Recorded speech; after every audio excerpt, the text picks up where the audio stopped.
I think we're here because you asked for more guidance, in addition to what you've already gotten on how the code relates to your property and what it means, and that you were obviously trying to find a path forward that didn't involve continued rounds of enforcement. So I think we're of the same mind. If we can avoid further rounds of enforcement, that would be great. So here's your answer. We've got the Board of Public Works hearing that is set on for the 21st now, and the BZA hearing, as you know, is set for the 16th. Those are still in the books. If there is basically, if there's compliance and we resolve the interviews before that, then those can go away. But short of that, they will go forward, and that's our plan. Other than that, probably just kind of maybe give you some context for Title VI and Title 20. So those are ordinances. They're local ordinances that are passed by elected officials on behalf of the city residents to basically set some standards for things like protection of public health and safety, protection of a certain aesthetic for properties around town, the zoning ordinance, and Indiana law gives the city the power to make those kinds of ordinances and to enforce them. That gets enforced, as you know, through city departments and staff within those departments, and they go ahead and do that, drawing on the language and the purposes behind the ordinances. Those laws, like all laws, give some measure of, if you will, judgment and discretion for staff in applying those laws. And then if residents feel as though they disagree with those judgments, then they have various remedies. And I know you're familiar with some of these because you've already used them, right? So appealing to the Board of Public Works in the case of Title VI, Bloomington in the case of Title 20, and beyond that, if they also issue a judgment that you disagree with, go up to court, right? So that's one way. The other is to try to get a change in the ordinance if you disagree with the underlying ordinance, and ultimately the ballot box. So that's kind of the landscape in which the ordinances that you have asked various questions about fit into. So just in terms of the explanatory purpose of this get together, I wanted to at least go ahead and frame it. And then beyond that, I think we're just trying to kind of get a feel for what your questions are, what you still don't sort of know about the code and how it applies to your situation. And us, let's start with Title 20, I don't know, but yeah, we can see stuff. See you too. Oh, there's chickens. Weird. So, okay, so let's start with Title 20. And everyone knows that I have a building permit from for solar, residential solar, from the Monroe County Building Department. And everyone knows that I have a certificate of zoning compliance from Planning and Transportation for my proposed two-story structure, which is going to be built back here in this area where you can see I have my workspace set up. And so under Title 20, I am not understanding why I can't have my building materials and tools here when I'm trying to improve my property. And it seems like I am being selectively treated differently than any other person who might be improving their property. Is this correct? As far as the implementation of your building permit? Well, as far as the interpretation of storing building supplies and materials. Yeah, well, yes. Why is it that... What is the status of your building permit? When was it issued? It was first issued April 1st of 2022, making it valid to April 1st of 2023. I renewed it, so now it is valid until April 1st of 2024. And the certificate of zoning compliance is, I don't know, does that have an expiration date on it? Maybe 1 year from when it was issued, and then I need to apply for it again No, to renew the it? or- permits, there needs to be substantial progress on the permits, where they are in order for us to close them out. Yeah.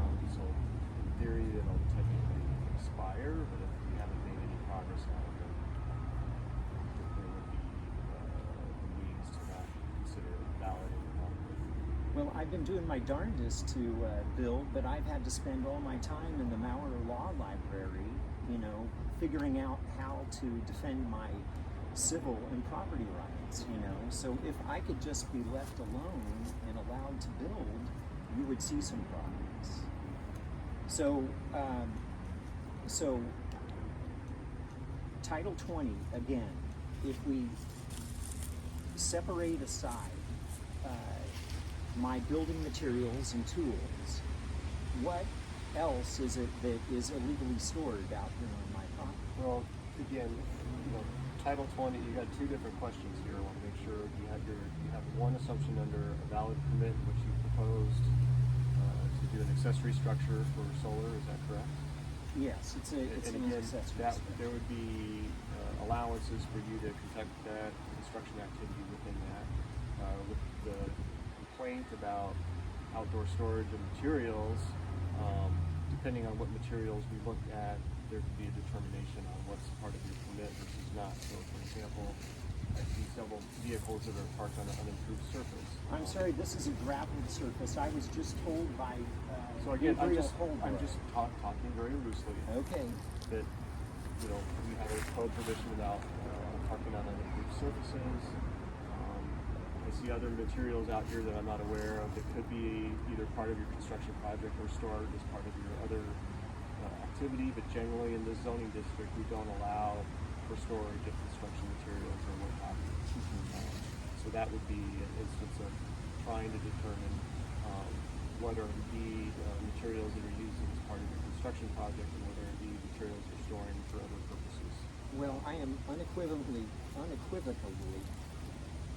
using all of the building materials that I have here on site in my construction.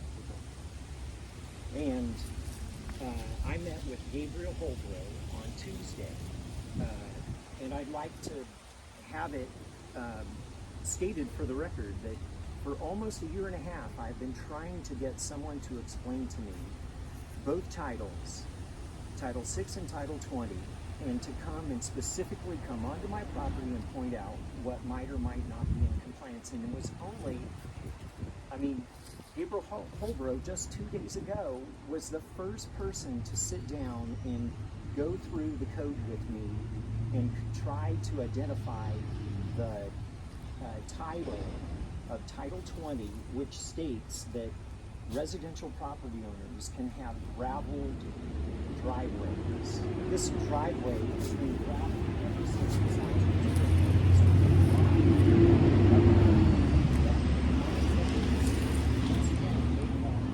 a garage space where I can bring my vehicles inside to work on them. Gravel driveways do need to be contained with the bordered edge on the gravel. Well, on that. only Tuesday was the first time I ever heard that there had to be some sort of a 2-inch containment system That's for been the a standard gravel. that's been as part of the city for a long time. So apologize, there was a clarity on that expectation on the gravel driveways. Okay.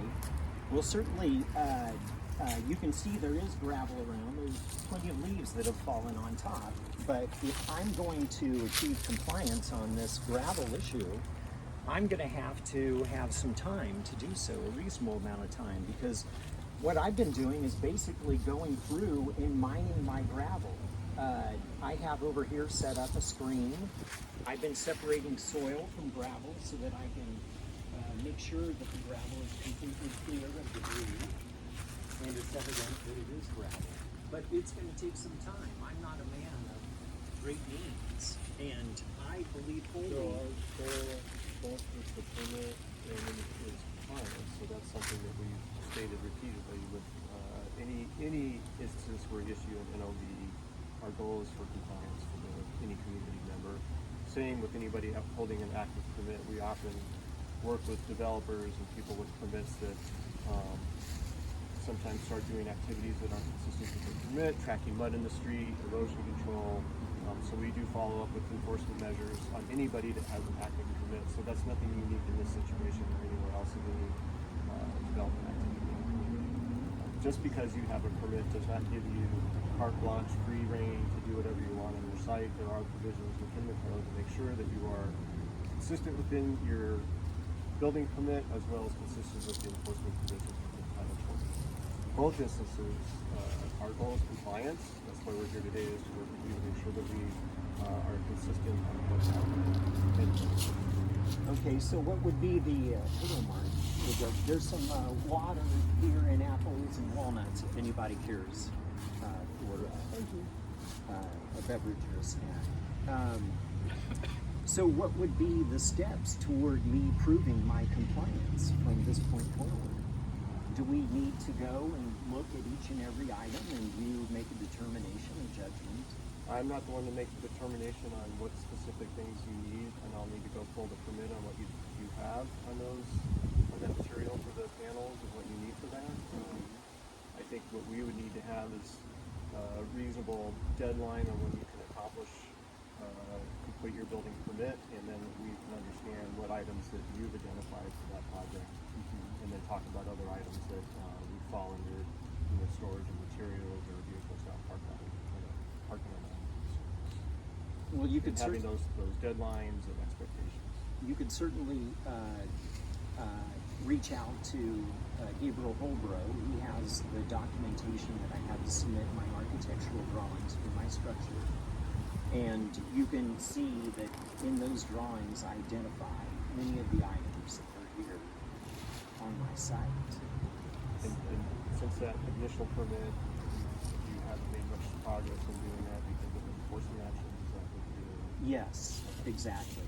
I have not had a moment of respite to move my projects forward.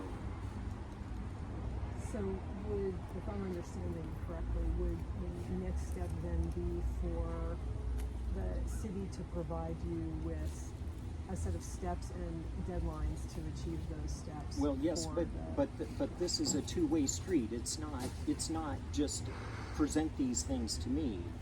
This is a discussion. We have to come up with a plan together. Well, yes, but it has to be reasonable, and I do have some concerns. I'll be honest with you. I have some concerns about efforts to continually delay things, and so I want to make sure that that whatever comes out of this is in fact a reasonable set of deadlines that are adhered to. And if that doesn't happen, then again, I think the conclusion is non-compliance. So I think that the starting point to that, it sounds to me, is to have planning go ahead and say this is what you would have to do to come into compliance, and here's what we think would be reasonable deadlines based on what Gabriel's seeing is what we're looking at. But there has to be someone specifically pointing out what is or is not compliant so that I can move forward. With just a vague rendition of this is the ordinance, interpret it for yourself, I have no means to move forward with any confidence. Well, let me give you an example of something that I just heard Scott say with respect to the gravel drive. So gravel drives, it sounds like, have to have an edge, a defined edge, if you will, to prevent gravel from bleeding out of that generally. So that's a specific aspect of design that I would imagine would be a part of that, right? You would understand that. Right, I would have to demonstrate that there's an edge, which is not a problem. Wood chips will make a very fine edge along the gravel. I'm not going to comment on what constitutes a sufficient edge. The wood chips will contain the gravel. As long as they are higher than the gravel, then they will contain the gravel. Do they not blow away or move away or wash away with rain? The same thing with gravel. Gravel washes away with rain. But that's why a hard edge is typically needed, and just like in gardening. A hard well, I will compact those wood chips. They are very hard. Well, I think that's going to be, I see what I'm hearing already is it's going to have to be some further, if you will, sort of guidance and structure then to you about what is permitted and what isn't. But if there is disagreement, I go back to what I said before, if there's ultimately not agreement about whether what you're proposing is going to be compliant with the code from the department standpoint, then the next step is to, if you want, to kick that up to appeal if there's non-compliance, because we'll have to go forward with that proceeding. And that's what we'd be prepared to do. And at that point, then you will hear from the Board of Zoning Appeals as to whether or not that's sufficient. So it sounds like I need a complete list of materials that would constitute a hard edge. Like a 2x4 is a hard edge, I right? could use with the code, I can get that information for you. I think what I would rather do, we can talk about the gravel. To help me better, if I had a better expectation on what constitutes part of your solar array project, and those materials that you identified as part of that, we can start talking about deadlines and schedules so that we can move forward with that, determining what other materials here are temporary in nature as part of that project versus others that you'd like to keep on the project. Do you wish to address that today or address that at a future meeting between planning and myself? You know, Joe, I think, again, I would like feedback for you. I'm not here to determine what you intend to use on that project. I haven't reviewed those plans, that design, so I'm not familiar with that. Again, we are always working with people and trying to get towards compliance. The NOV is the last step that we always take, and we're working with people. So again, that's our goal. If we can come up with some reasonable timelines, get progress on your permit. That's very reasonable. Get some reasonable timelines. If you're finding your driveway, getting your vehicles on the gravel, it's another reasonable thing that we can start doing. It sounds like that we'll need to have another near future meeting between myself and planning and transportation so we can, after you've had an opportunity to review the architectural design or drawings that I made for Gabriel and that. But I would need to have a good understanding of what materials you have identified out here that are part of that project. Yeah, as I say, then it sounds like we're going to have to schedule a follow-up meeting so that I can do that after you've had a chance to review. I think it would be helpful for you to inventory your items in your yard and identify what's part of that. And then we can have that discussion. Can you do that? Can you go ahead and, like, we're looking at a bunch of stuff here now. Yeah. Can you go ahead and inventory that either through photos or a description and say these are the things that are part of that project that you're planning to build the solar array structure? So, like, I'm looking at a bunch of stuff right now. Like, is that, is the material over here? Yes, Is that all for that project? Yes, those are for that project. And similarly, And the load on my trailer, the load on my truck, these solar panels right there, window unit, these garage doors right here. So what you're doing right now is what I think Scott is talking about. Is going ahead and making a list, and maybe able to use photographs just through it on phone or some kind of other device that can take a picture on that kind of thing, so that gives you a starting point for understanding what the material is that you're planning to use as building materials. Okay. And of course, then Scott's going to take a closer look at that documentation that Gabriel has. And because it includes the architectural drawings as part of the package that was submitted.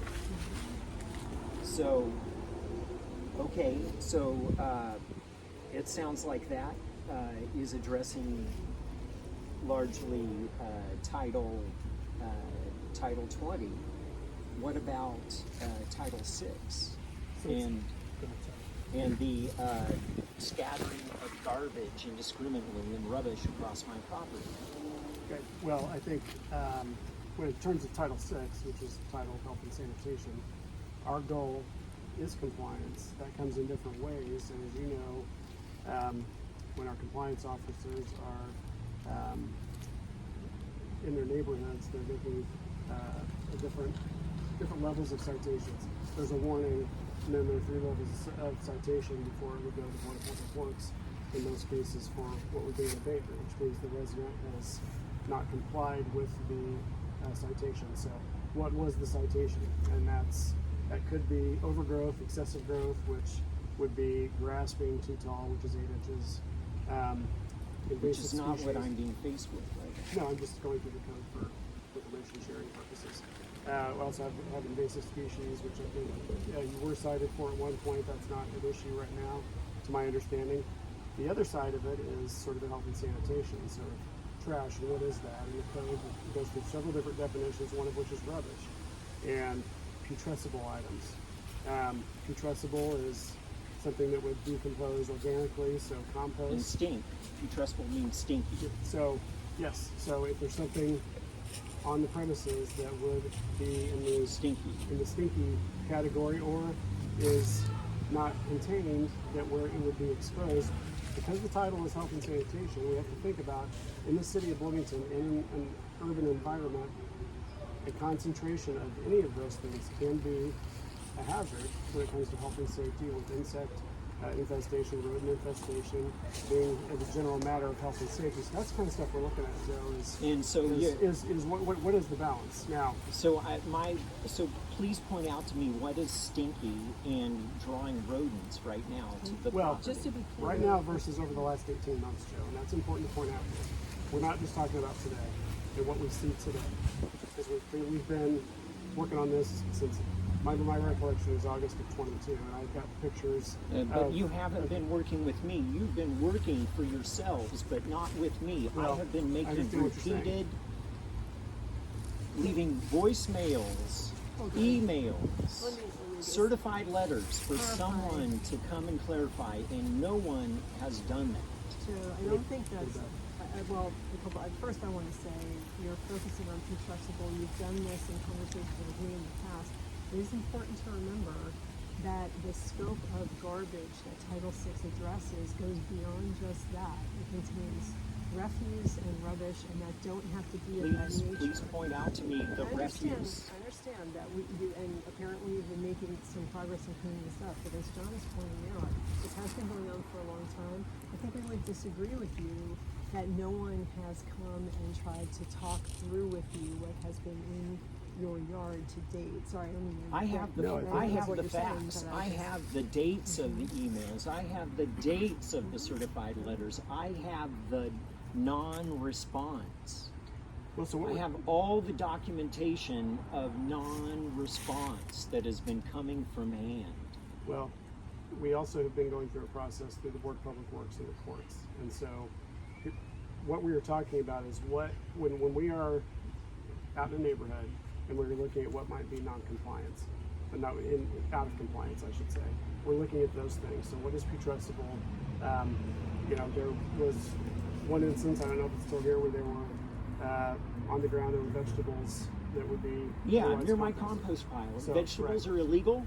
They are, again, what I said is that they are putrescible. They are out in the open. They weren't stinking. So. Joe, That isn't the only definition of putrescible. Yeah, but no, So, Joe, you're using the exact same tactic to I'm not trying to use any tactics. the sanitation ordinance which is vague. Joe, you have asked us As it's been written. some explanation of the ordinance, and we are trying to give you that explanation.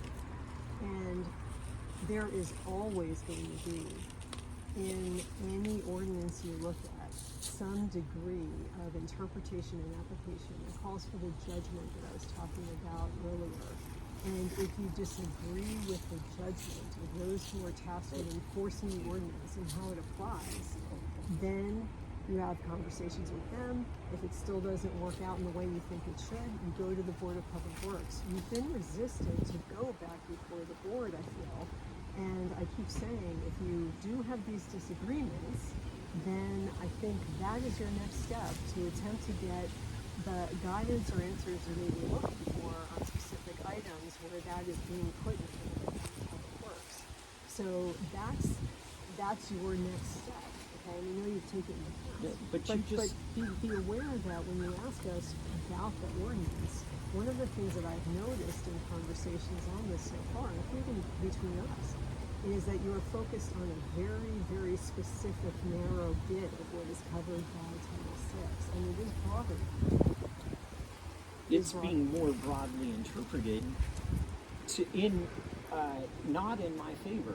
And you just stated that my recourse was to try and meet with members of HAND in planning and transportation, which I did try.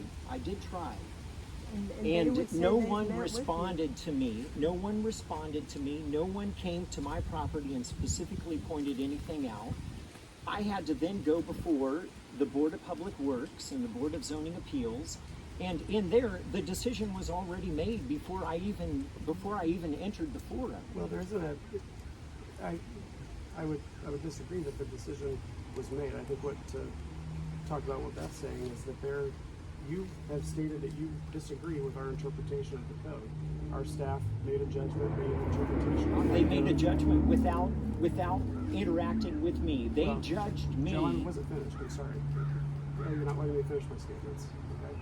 So this process is that the different instances of hearings before the Board of Public Works are the opportunity to get that information out there. We have a staff that interprets the code based on their experience and their expertise and on precedent.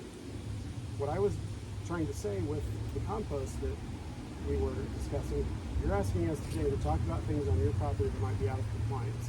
One of those, in the past, I don't know if it's still here or where it was exactly, but there was a pile of vegetables sitting on the ground that could be considered putrescent. If they are covered up or if they're contained, then that's something we need to talk about. You've asked us also what are the other items that were pointed out, and that was broken mirror fragments, clay pipe, things that may or may not be in a state of decomposition. If something is rusting, what is considered rubbish? I understand that the definitions under the code aren't always black and white, especially when you're talking about rubbish or garbage or something like that. Look, this is However, rusting.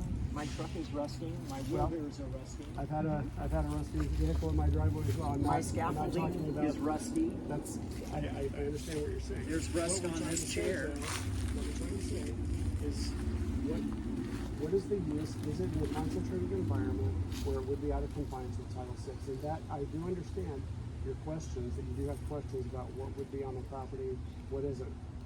It looks like some stuff has been moved or cleaned up. And so that is the next step for us. I think we had conversations via email and yesterday in person with one of our staff that it looks like some progress has been made, so we've got to determine what that progress is. It isn't going to be the same for every single property either. And I want to be very clear about the code and its intent.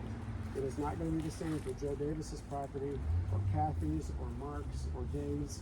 Everybody's property looks different. Everybody has sometimes a different use for a different material. That is why we have staff who go out and talk to people, have neighborhoods, develop relationships. We have people who mow their grass in different ways.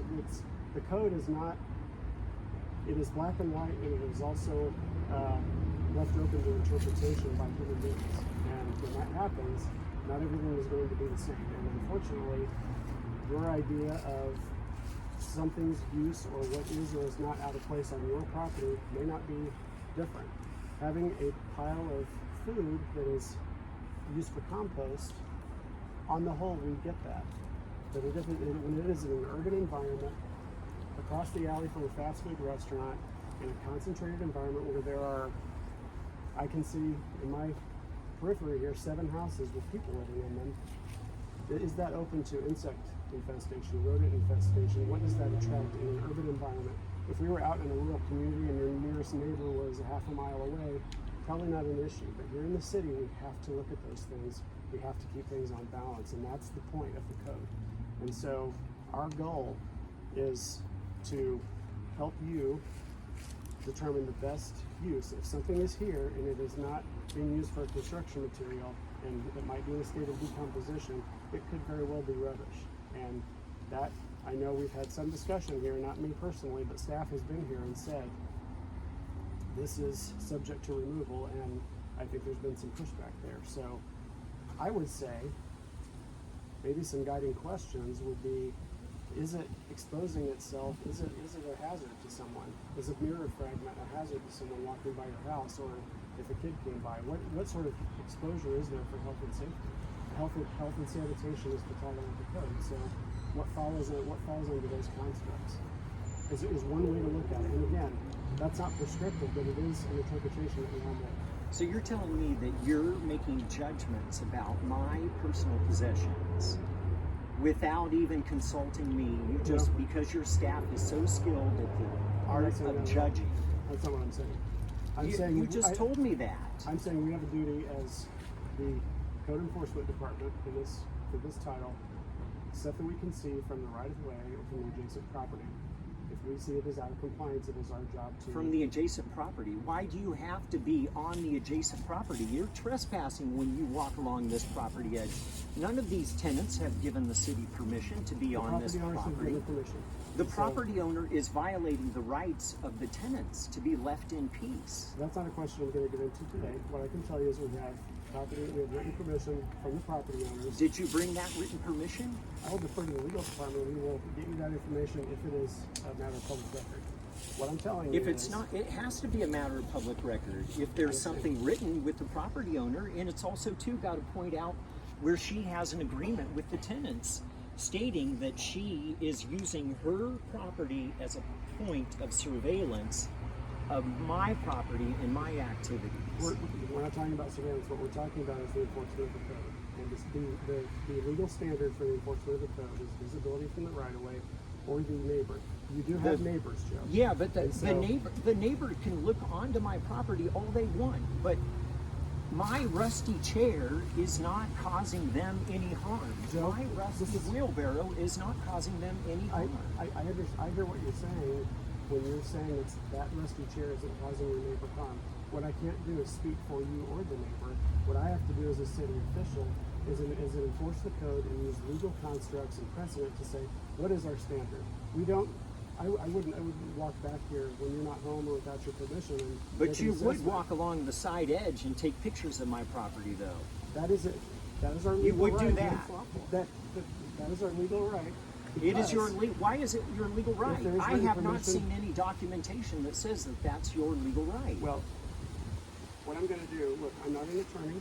I can tell you that we have written permission from the adjacent property owner, and that is Pony up. That is Then legal. Well, show it to me. Joe, I have to tell you, I feel like you're trying to deflect a little bit here. What I'm I trying am to not tell trying you, to deflect. what I am trying what to I'm trying establish tell that you- my civil rights are continuously being we're talking violated. about. We're also talking about the civil rights and the property rights of your neighbors. And your neighbors gave us written permission to go on their property. And I will go back to my statement again, without being cut off, please. That those codes are open to interpretation, and we have to strike a balance here. If you don't think your rusty chair is hurting your neighbor, I understand that. Your neighbor may agree or disagree with that. There may be something else on your property that is impacting your neighbor. And we have heard from residents in the area that they have called the office and offered comment about your property. So what our job is to accept that information in an unbiased manner and say, okay, thank you, you are a neighbor. You're a neighbor, they're a neighbor, there are 85,000 neighbors in Bloomington. We have to balance all of that. Yeah, but you So the point is, there something we can see from the right of way or your neighbor's property that may be in violation of that code? From there, we make an interpretation of the judgment.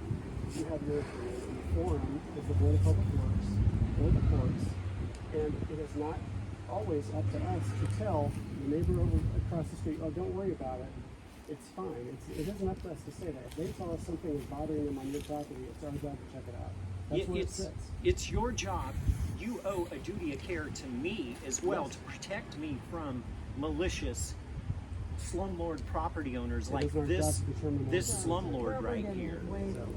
So Joe, we were talking I about want to Title say VI. a couple things. Okay, As John has described, Please let Title me VI, continue. Hold on just a second, because you've said a couple of times now that no one in hand or staff generally haven't helped you to try to understand how the no code one applies is before. looking out for me. But that's, no, I think that's not true, Joe. Honestly, I don't. People have staff from hand, staff from planning, as you mentioned before. I know my staff has also sat and come and talked with you about items on your property. No, And so, I'm sorry. no one from your staff has come Chris to my Mueller property has been and here. talked about anything specific on my property. Well, that is not No my one from understanding hand either. has come to my property and talked about anything specific on my property. No one from planning and transportation has come to my property and talked to me specifically about anything on my property. I have only been given vague ordinance without interpretation. No one is looking out for me. There is no duty of care, no responsibility to bring me into the fold. This has been all one way. This has all been based on the accusers, and there has been no opportunity for me to be able to have my rights to due process honored other than just going before the BZA or the BPW or filing a lawsuit in the circuit court. It's May I say not something, accurate. Joe? When we send out, the first thing we do is a warning letter. And there's a time period, you have the opportunity to call staff, there's an opportunity for dialogue to explain that. I don't know if that's happened.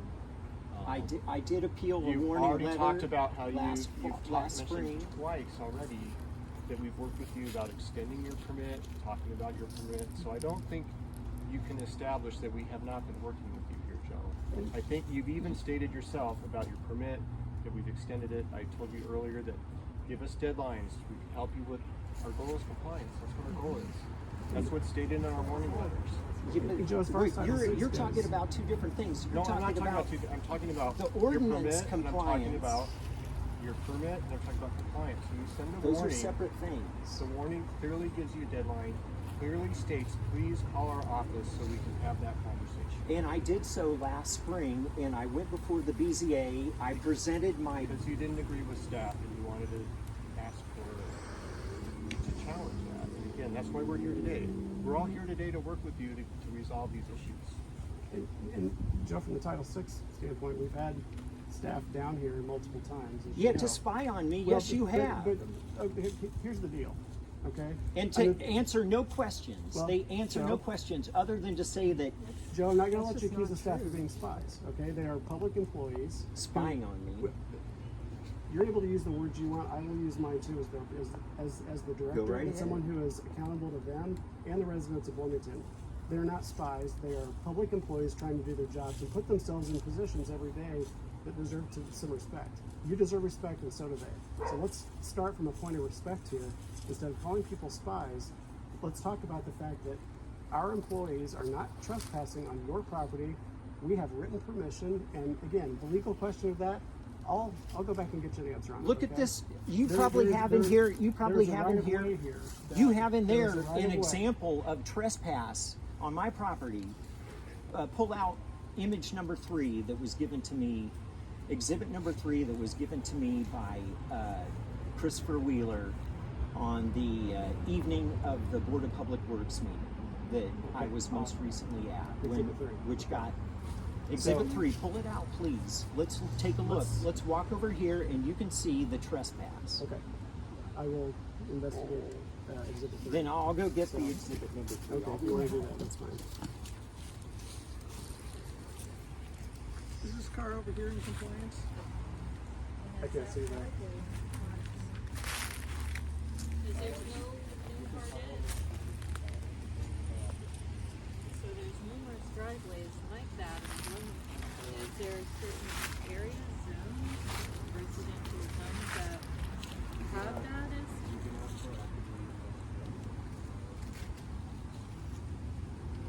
Well, it's not that I want to file a complaint per se. I'm not gonna go- However, there are many driveways that are like that in the city, especially with older homes. So that's where I'm a little, And I will say that there are many Curious. rental properties that expand their gravel area and we write them in NOV. And so this is an instance where they had done that and somebody wants to file a complaint. so do you have recommended materials for anything? And where is that in the code? Because I looked through this and I didn't see. It's a 400 that. page document. I don't think that's really good. So how is the public supposed to know where this is if When we're we being issue held to? a warning, So we it will can't, specify proactive. specifically in the code when something is done. so you can't proactively. So I'm seeing this and if I'm working Okay, on something. and exhibit doing number gardening 3, and saying right that here. That is. Stand over here. public component. How am I supposed to back myself up to say that? Look, exhibit number 3. Obviously, this picture was taken by breaking the plane of my property right here. You know, there's no way that Rob Council and John Hewitt could have taken this image if they were not breaking the plane of my property line. Look, look. They could not have taken this image without reaching over and breaking the plane of my property line. All right, so this is trespass. Well, I would say.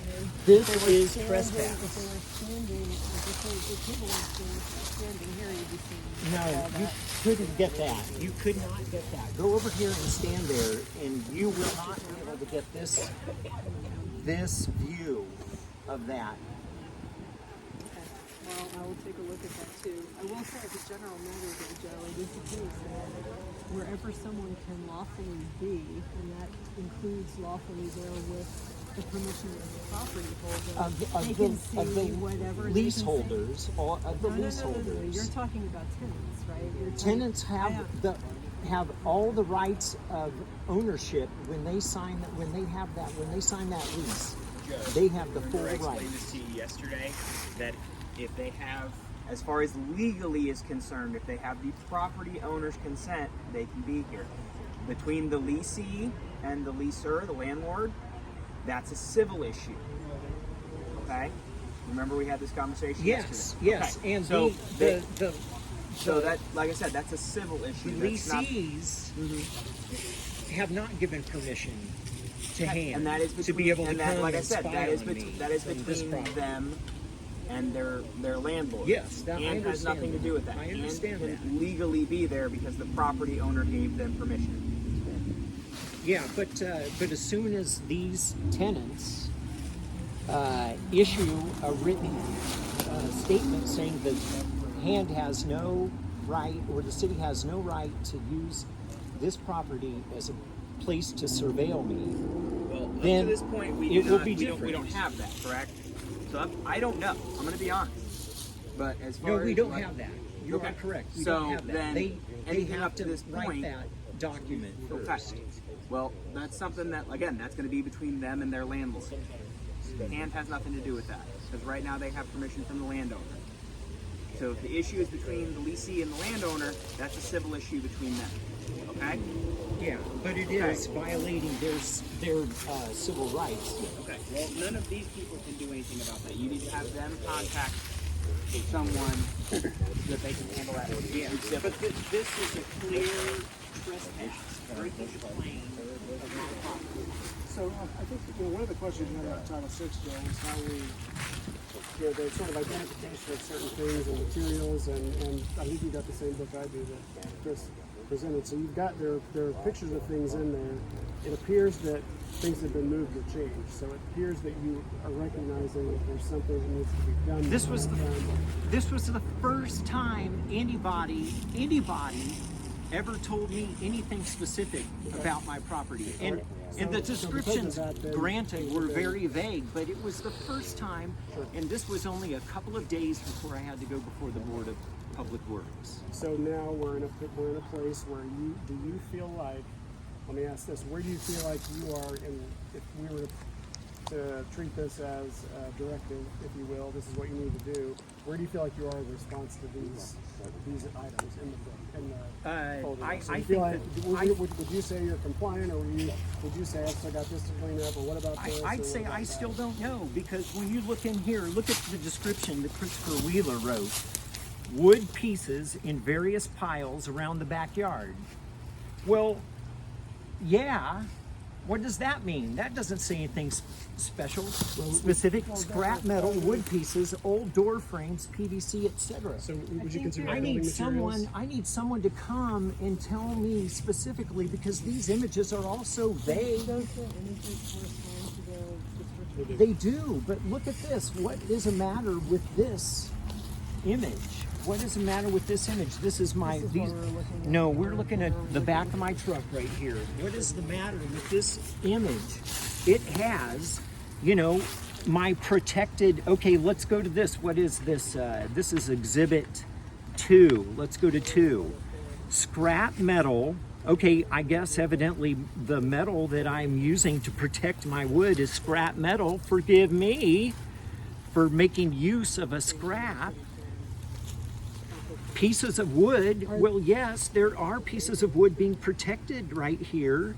Is there a question? Or- Fence sorry, you were gonna segments. say something. No, I was just going to ask. I mean, is Fence it- segment. Look, that's a fence Okay. segment. This is a fence segment. This is a fence segment. What is illegal about this? Going back to the Title VI language for what cannot be thrown, scattered, placed, etc. in the yard that constitutes garbage, it includes things that can include this sort of material. If This you're is saying scattered this is- garbage? It can include, when you look at the definition of refuse and rubbish, it can include in the, the contextual judgments that John was talking about. You're grasping You at have to- straws here now. I disagree with you. I think the question, listen to You- me for a minute, just listen to me for a minute. These are my building materials. You are So trying you're to saying- steal okay, from so, me Joe, can I just the interrupt things there that for are a second? ensuring my security in the future. So if you are going to inventory your building materials, then it sounds like you're going to go ahead and inventory those as building materials being part of a structure that you are planning for a solar array or for some other building. Is that what I'm hearing? Well, yeah, that was Within those building materials yes, and I to create what then? Is it your solar array or is it something else? I'm building a 2-story carport storage structure which has solar on the roof and around its perimeter. Okay. So when you are identifying everything in here that you think are building materials for something that you're doing, I think you need to be comprehensive in trying to identify what is going to go into what things you're building in order for there to be some application of the code to those materials and coming back to tell you, okay, is that going to work? Is this not going to work? Why is all the burden of proof being placed on me when all you have to do is take a simple ordinance and then interpret it so broadly that you could construe that anything around here is illegal? No, that's not our intent at all. Our intent But it is to- seems like you're selectively doing this to me, and you said we're before not that selectively doing it. I can- you said yeah. before that everybody's property is different. So why are you selecting me and not selecting other people for these same violations? We have lots of Title VI violations that we have selected. I just got an email about 11 abatements this morning that we have around the city for Title VI issues. Oh, yeah. That we've done. So You're- there's plenty of Title VI enforcement going on. And your property is different because you're you, and this is 530 South Washington Street, and different families and different households have different property things on their property and different structures. But Title VI is a citywide ordinance. I can take you to a house right now that is on what's called a continuous abatement because the owners choose to place things in their front yard that are not compliant under the code that would be considered trash, refuse, rubbish, and that is, we go out to that property every so often to remove things. So this is, you are in no way being targeted because because you have X thing on your property. The X thing on your property is the subject matter that we have to make interpretations about and judge and then take before the board. So it is our job. But it is our job. judge. Let me finish, please. It is our job to accept that information from a neighbor, through the U-report system, through somebody driving by, from one of our compliance officers, saying, I issued this violation, I issued a warning first, then I did a $50 ticket, then I did a $100 ticket, then I did a $150 ticket. That's the prescription for any Title VI violation, whether it's grass or an invasive species that's on our list, I'll grant you, I don't think anyone here would disagree that it is 100. There's a list of rubbish out there, right? That, you know, there are definitely things that qualify. I think we'd all agree, but there are things that we wouldn't qualify. And so rubbish is open to interpretation. We have to do the best job we can to make those interpretations. And you clearly disagree with some of those. I get it, but we, at the end of the day, our responsibility is health and sanitation. And if there is a danger to someone, a member of the public, visible from the right of way, or something that could blow out of here, or someone walking by and a mirror fragment could fall into the sidewalk and break, and a kid's walking home from school and cuts their foot, or whatever. I mean, we have to account for those things as the government, as to say what is, and unfortunately, not every resident may understand that, may believe that is the mission of the government, but we have to be responsible for that, and it is our job to regulate that in the very best way we can. And I think that's where this lies. And so we've got to look at what you believe on your property might be out of compliance with Title VI. And I don't believe anything on my property is out of compliance. There's also been some changes. This is your statement. You're the one saying that. Book shows things that we believe are out of compliance. There have been changes since these books were put together, and I can see some. There's leaves on the ground now, so it's different. But there are things that I don't see. There are things that I may not be able to see because of foliage. But there have been some changes, so that indicates that there are some things that were moved one way or another, out of the right of way, covered up. The vegetables might have been covered up. The clay pipe I saw when I came up was standing up instead of laying on the ground like it was last time. There are things that are different. So I think we have to look at what that means in terms of compliance. And our goal here today was to do that. And so we need to figure out, I think, to Beth's point, with Title 20, with Title 6, what does that mean? Do we come back down here and say, and you tell us that, hey guys, I picked this stuff up, I moved the clay pipe, I got rid of some buckets, there was a wicker chair sitting, I think, outside your side door there. I don't know if it's still out there, I don't see that. Still there. Okay, I just can't see it then. So it's always going to be there. It's my wicker chair. It's my outdoor chair. Okay, well, there are things that, if it's in a state of decomposition, we have to look at what the use is, and there's a danger. It's for sitting. So, okay, well, there was also a rack there was a picture taken of a rack that was kind of rusty. I think we have to look at what the use for that is. If it's not a building material, does it have another use? Otherwise, is it rubbish? That's the question we kind of have to think through when we're looking at this. So, Excuse me, for up in the front, I've been helping Joe with gardening. It's part of what I do for a living. And there were some things he had up there that were noted in this. mm-hmm. And it's something that I do with other clients. Therefore, why would a log that's in a state of decomposition, when the city is trying to be more sustainable, and with leaves and sticks that he was doing up there, you'll see that the area has been planted. I have brought plants, I start them from seeds, I sell at the farmer's market, I sell at the farm stock. What is wrong with that? Because that is something that I would do and have done on my property. We have probably other council members who do that. We have other people in various areas of the community who do that. And now that we have the leaves, I'm using leaves, and other people can use leaves, but in regards to my business practices, what is wrong with that up there now? The picture I saw, Jamie, there was a pile of looks like sort of rotting wood, sticks, logs. What decomposition? So right. That is, pill bugs, there are different things, Right. different stages of decomposition There- that's natural that we have in the past in the city have encouraged.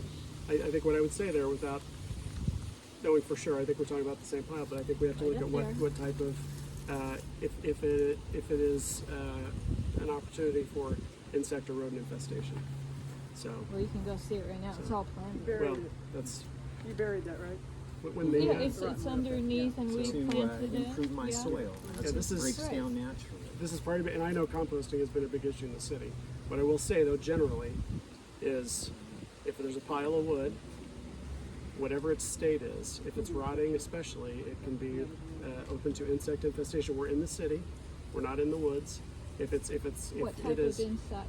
Because Well- some of these are absolutely necessary for decomposition and a natural environment. I understand that, but I think we also have to look at what on balance is that with Title 16. Is there a rodent that can infest that? So those are things we have to look at. It's not necessarily black and white, but there are. I know if you've got a rick of wood that you're using for a wood stove, that may be a matter of question, and that also can be. I mean, all kinds of things can live in wood, but with a pile of rotting wood, it is an insect rodent infestation possibility. Those are things we've got to look at inside the city in a compact environment like this. So that's the answer.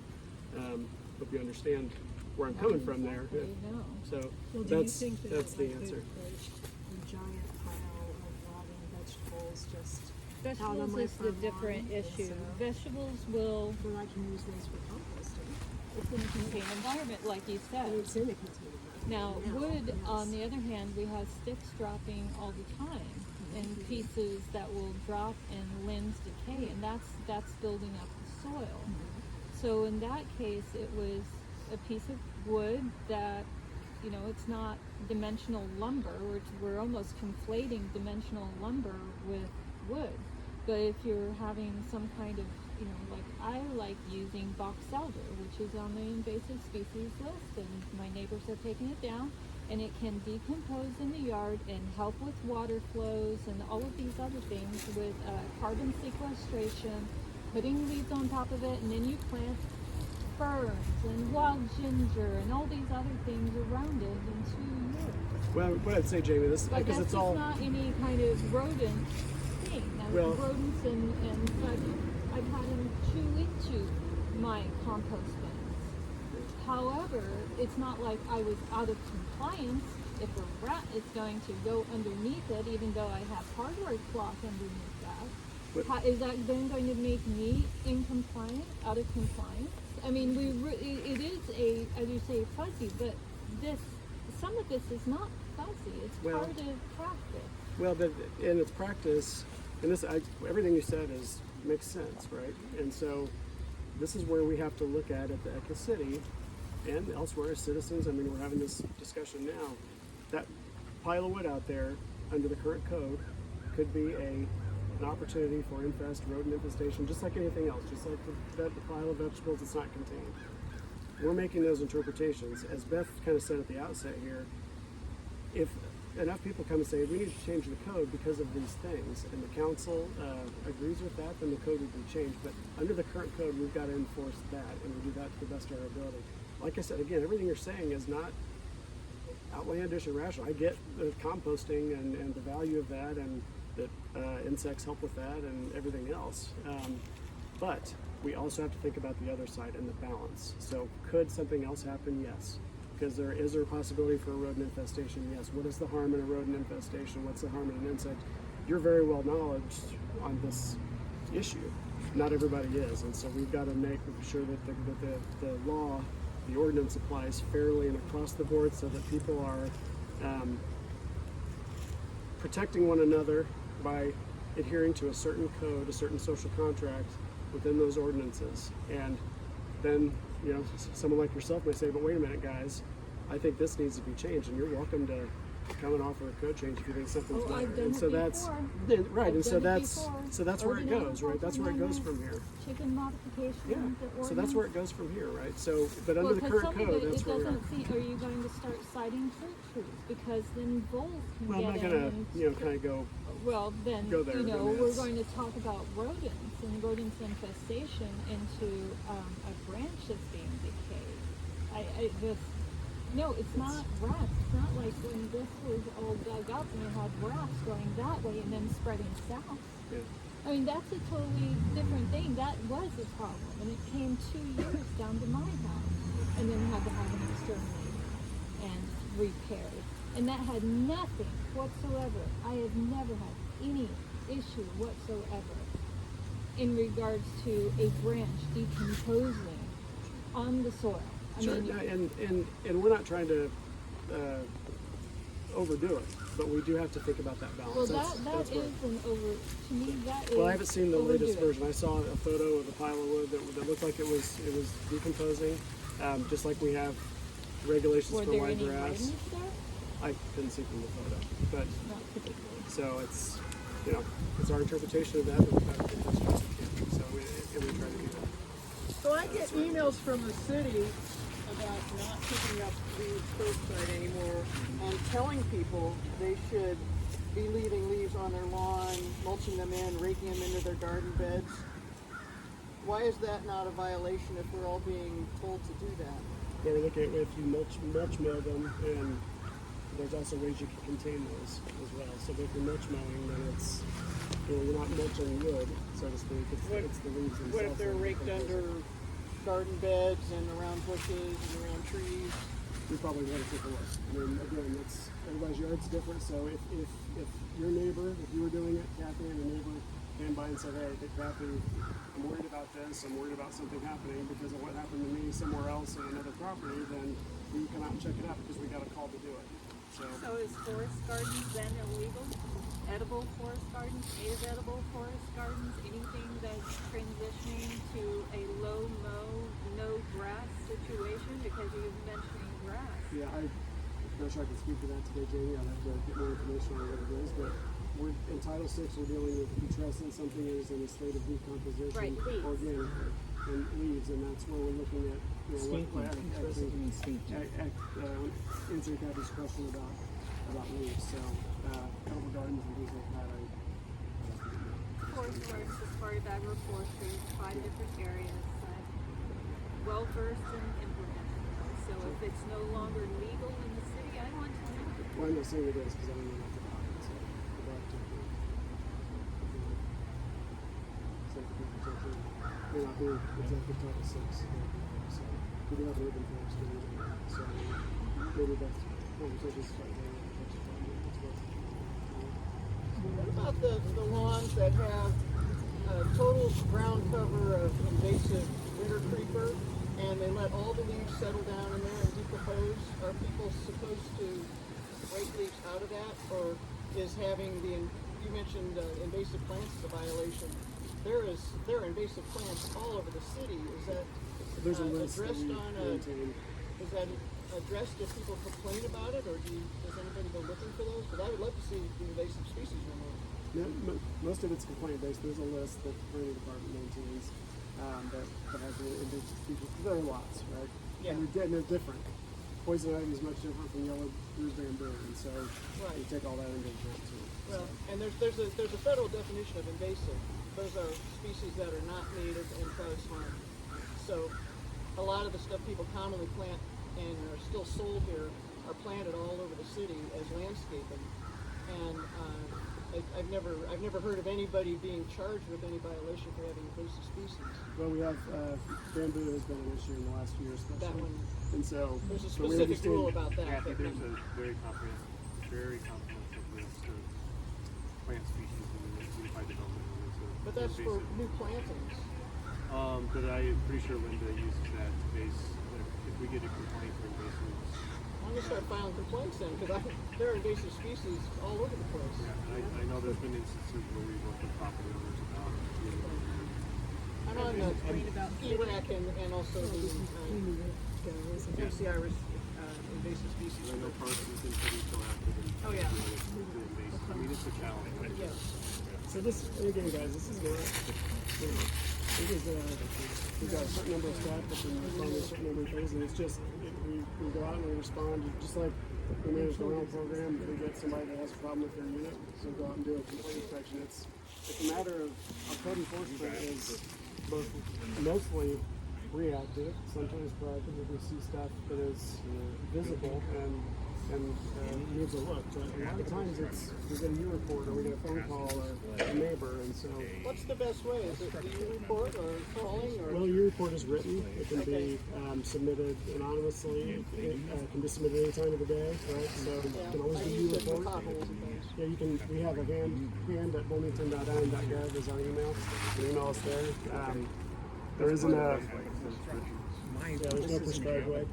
And sometimes we need more information, right? And sometimes it's not what the person thought, or it's a bigger issue, right? So yeah, we're working on that, but it's a subset of an issue. So. I'd love my neighbors to get rid of their winter creepers. I have to keep pulling out of my yard. Do not fall under that provision.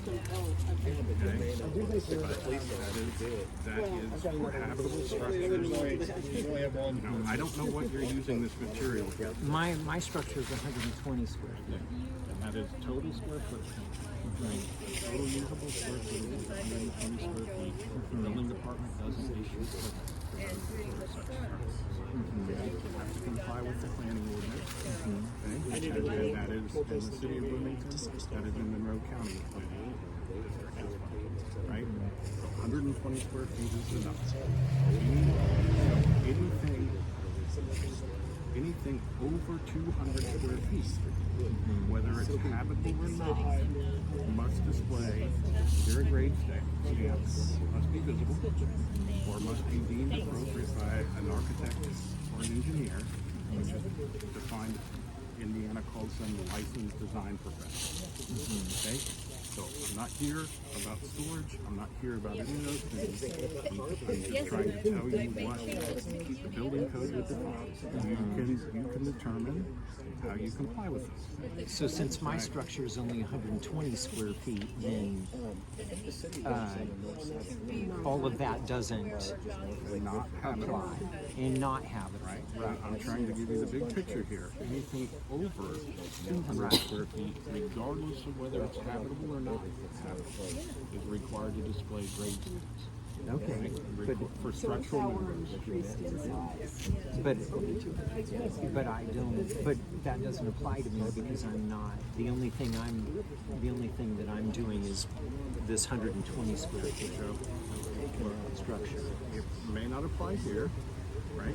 It may apply in the future if you decide to expand this building, right? Then I'm trying to give you the full picture of what is here. Would that also be the case, Bobby, if, for example, Joe, in the future, if you had materials that you wanted to use to make alternatives to the house, so which is habitable, right? So in that case, anything in the material that you want to use to build onto your home or to fix your home, would have to meet what Bobby's saying now, which is to stamp visibly, or otherwise it's moved by engineering. Well, when I'm repairing my home, I don't need to have a building permit because I'm doing all the work myself. That's only if you hire out a contractor. No, individuals don't need to have a building permit if they're doing repairs on their place. Would they not still have to have materials that are compliant with what you're saying? So if you're doing work that requires a permit, Which I am not. Joe, structural repairs require permits. I'm not doing any structural repairs. I'm doing cosmetic repairs. I'm trying to provide you the parameters so you can decide of this material here where you can effectively use it. Okay? Structural repairs, all required grade stamps or engineer approved. I'm trying to give you the full picture here. Okay, So that you all can- right. I understand what you're doing. Yeah. Right? But I want you to have the full picture so you can determine what is available to you to use where. Okay? This isn't, I'm not pointing fingers. I'm not doing any of No, that. you're pointing So- out exactly how So- all of my materials, since they're either used cosmetically on the repair of my house, or if they're being implemented in my 120 square foot structure, they're all valid building materials. Right. The other part that you should know is the building code doesn't say a word about how you store things on your property. That is outside of anything that I have any jurisdiction on, or anything, any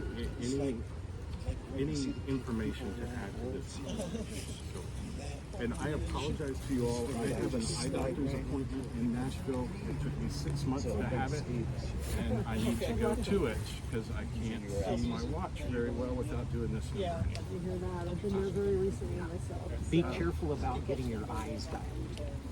Hopefully that Very does- painful with the sunshine so low in the sky. Did you get an email? So Joe, I got something to be sent to you. What are the next steps? What are the next steps for Title VI?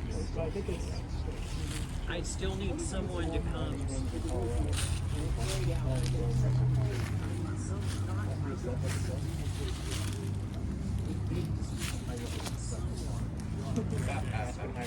Colorado Park is on speed Cardale. You go out there a little bit.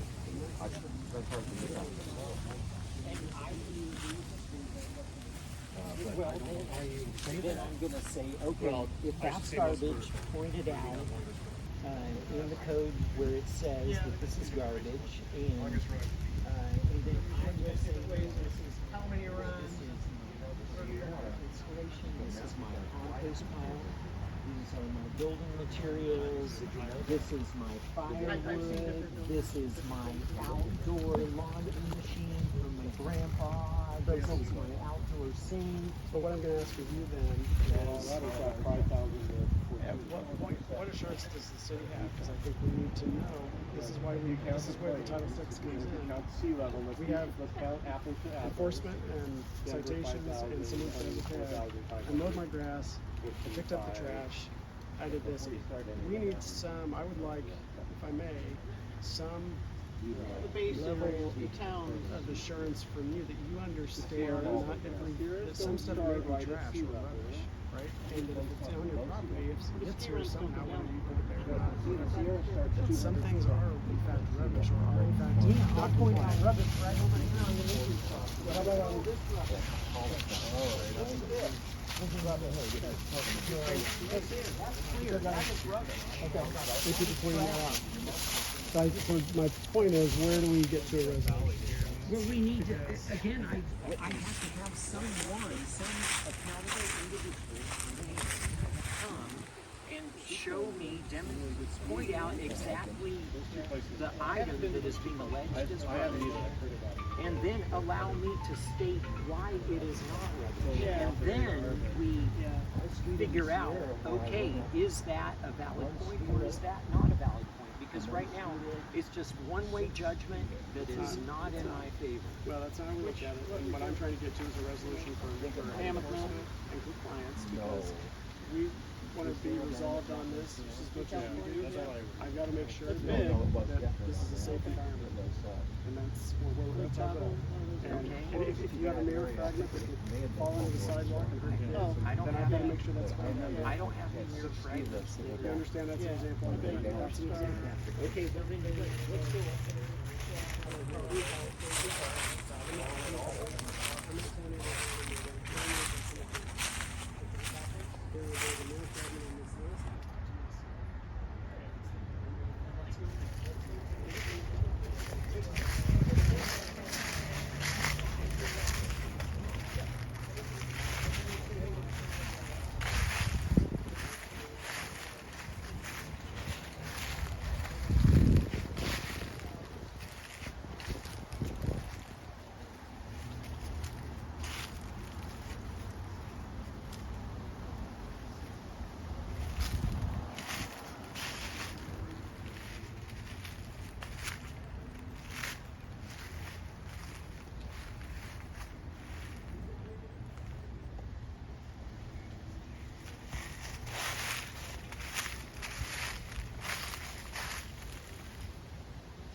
saying now is that we are unlikely to ever agree with a judgment that Title VI has been violated by any consent. Well, yes, of course, because again, no one is come onto my property and told me specifically what is non-compliant.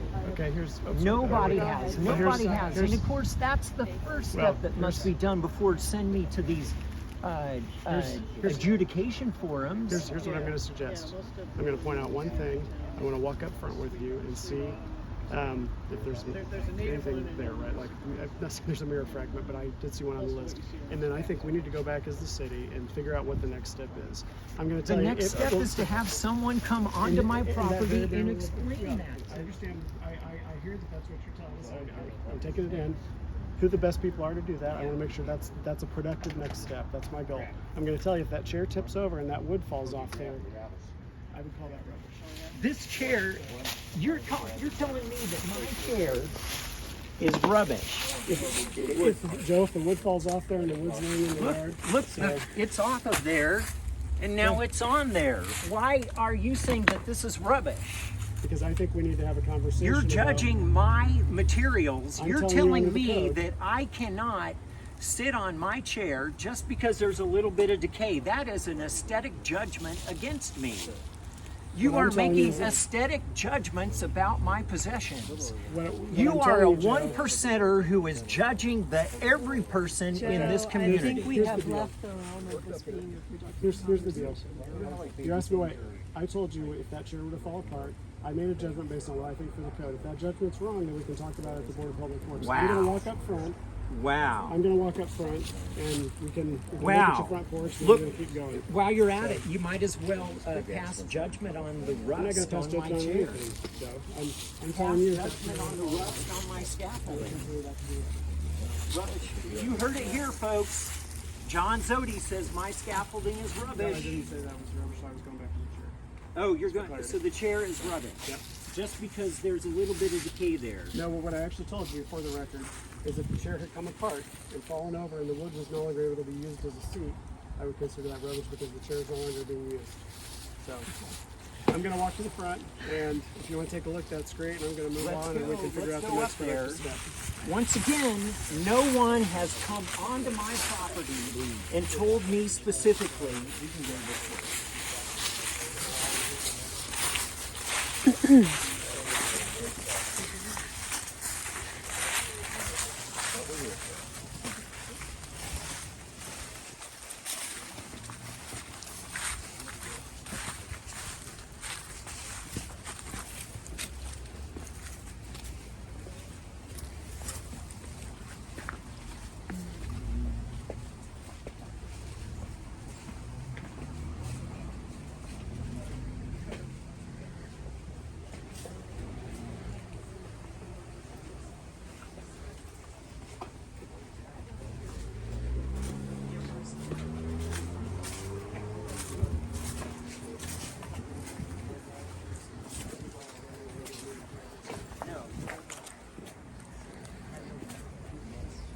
My clay pipes now are holding my flowers. Evidently, all that was necessary was for me to stand them up. I thought they were beautiful as they were as a piece of art laying on the ground, but I altered my installation so that you could appreciate it more. Okay? Thanks for showing me. I think we've got to figure out, like I said, we'll go back and figure out what the next steps are for us, and I understand you have an idea what you think that is, and we'll take that in. So.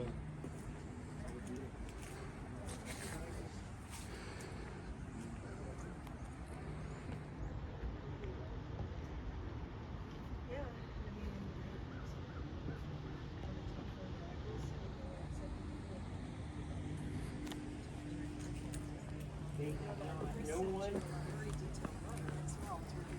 No.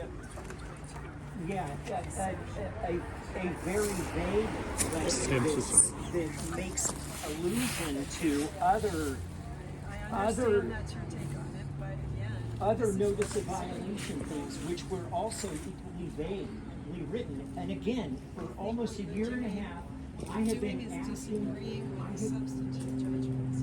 Yes, judgments, exactly. You have just said it, judgments. You aesthetic judgments on my possessions. The judgments Aesthetic. are judgments on the code for operating The, restricted the, species the items, code needs to and be, needs to give me an opportunity for my possessions to be, to fit within that code.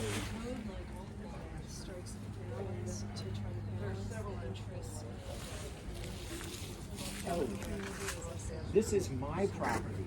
Yes, it is your property. Your property, just as my property, everyone's property, also affects everyone else around you, particularly in an urban setting where we live quite close to each other. Okay, where are the And rats? so, You cannot judge me on aesthetics. It's illegal for you to use ordinance to make aesthetic. there is some level of aesthetics which is captured by the concept of a public nuisance.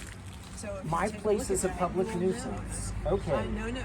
So again, All right. this My is place is a public you're nuisance. trying to put words in people's No, mouths. no, those were your I words. said it, but you didn't quote everything I said. What I said is there's a level of aesthetics which is encapsulated in the concept of a public nuisance. You asked why, this is your property. I'm saying all of our properties here in the city are among other properties. And the public health issues that John was talking about before, obviously cabin what we can do with our own properties because we can't create a public health risk with what we do with our property. And all I'm saying is that because you're keeping your aesthetics, is that actually the concept of public nuisance does encompass some aesthetics as well. That's not what we've been talking about here, but since you raised the subject, I responded to it. Okay, that's it. Now I think that we have seen a lot of indication from you today and before that you substantively disagree with judgments about whether what you're doing on your property complies with, let me finish please, complies with Title VI or complies with Title 20 with respect to the storage of materials outside, which is not permitted under the law. And if that's the case, all I can do is again say that the process for challenging judgments, I have no problem using that word because that's what's called for whenever you are enforcing or implementing a law. You have to exercise some judgment. And when that happens, and you disagree, just like if I disagree with, I get a Title VI violation, notice of violation, if I disagree with it, what do? I talk with the department. I know you say you've tried to and you haven't gotten a response. We disagree with that. But in any event, once we get to a point where we have an agreement, then the next step is the works on Title VI. The next step is having some individual from hand and some individual from planning and transportation come We and have we been look. talking about doing that. So I think we're And there. I just All I'm offered, saying is and I that just made a couple of observations and it wasn't productive. We've got to figure out what's going to be productive. Okay. Because I gave you my, Tell me what's your materials. Yes. Pull this together. Schedule a time to talk about Okay. what your construction schedule is and get moving with that. I said that at And- the very beginning. And evidently, Mr. Zodi and I will be meeting again in the future, and we'll be walking around and addressing specific items. Since he brought up the mirror fragment issue, then you are definitely the first person who has even asked or presented one single thing. So I would appreciate to work with you on this going around and addressing specific items. bottom line is, my guiding question on all Yes. this. What is going to keep this community safe? You, your neighbors, somebody walking by on the public right of way because it's right here. Yes. Inches of your property. What's going to keep a kid safe walking home? What's going to keep whoever walking safe down this Okay. sidewalk? Those are our guiding principles here, Joe. All So right. That's where we're coming from. I So- welcome you to point out all the issues that present a lack of safety. We will figure out what that looks like and what's going to be productive. So, That's a lack of safety right there. I'm sorry. You're just hoping? I think I do need to get going, Joe. I do have to keep a meeting. So thanks. Please, like I said, send me the list of items that's part of your construction project. Come to our office. We can get a schedule together about how we can get your building permit together, determine what's the materials you need are as part of that project. Okay. Thanks for inviting us to your house. Sorry that you felt like there wasn't a conversation before, but I know Gabriel has worked with you and others about Yeah, the but permit. but no compliance people have worked with me. Well, you know. again, Joe, those letters clearly state to call Those in. letters are clearly vague, and again, We phone always ask calls, people. Well, I can't So speak to the if you have a voicemails, the notice had emails. pictures, it had, I'm sorry, Timelines. respectfully, I disagree. I think those materials are clear in their face. I think you're resistant to them. I understand you disagree with them. That's fine. That disagreement has to get resolved through a process which is already laid out. I have all the So, documentation. All we hopefully- have to do is look at the documentation and see what was used to write that document and go back to it, and then go back to the document before it and the document before it, and you will easily see that vagueness has been a part of the whole process. I think we're Easy. probably at the limit of what we can resolve here. Thank you for having us over. And if you have other questions that I can help address, or have a zoning team. Well, thank you for organizing this meeting. I appreciate it. And I'll be following up with Scott. Sorry. Okay.